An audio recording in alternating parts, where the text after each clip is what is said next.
Федеральное агентство по туризму сформировало координационный совет по реализации проекта «Серебряное ожерелье страны».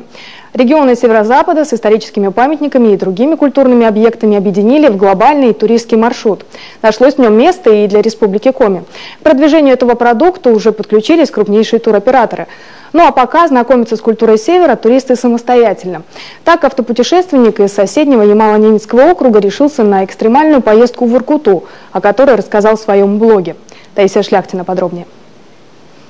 Тюмень, Москва и Новый Уренгой. 10 человек и 5 внедорожников. Такой компанией путешественники отправились за новыми впечатлениями. Главная цель – добраться до недосягаемой Воркуты. Большинству экстремалов суровый север не поддавался многие годы. Кто-то ездил в Нарьян-Мару, Синский Инту, пытаясь разузнать о каком-либо проезде дальше на север. Но дороги не было. До тех пор, пока не начали строить газопровод и до Воркуты не проложили долгожданный зимник. Теперь, чтобы добраться до Заполярья, требовалось всего 5 дней, но зато каких. Ничего не видно вообще. Все мокро, заснежено и вообще. А ты что? Домой хочу! Коварная природа то и дело подкидывала путешественникам непростые испытания. Самым сложным оказалась пурга, которая на некоторое время парализовала движение. И в той же Воркуте, я помню, своими глазами видел, как бульдозеры ездили прямо по городу. То есть это вот прям, реально апокалипсис. То есть это редко такое бывает даже в таких городах, как Норильск и Воркута. Хотя Норильск там вообще очень жестко.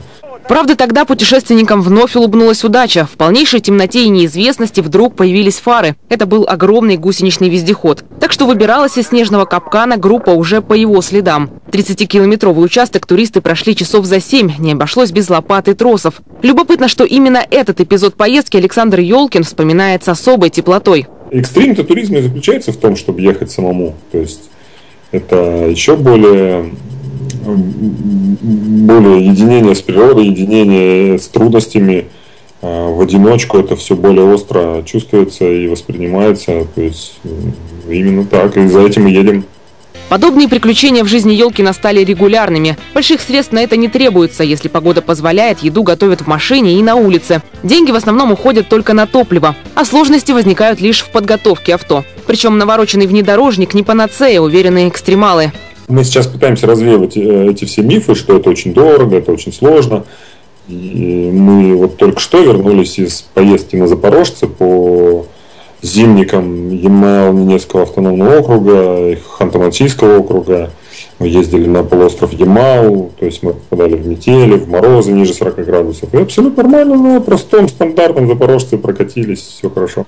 Любителей зимних приключений становится все больше. В марте этого года из Усинска стартует очередная экспедиция. Правда, в этот раз автовладельцы рисковать не станут. В Воркуту отправятся на подготовленных для севера вездеходах. Путешественники планируют снять целый фильм. Тот, кто говорит, что в Арктику его манит лишь один экстрим, определенно чего-то не договаривает.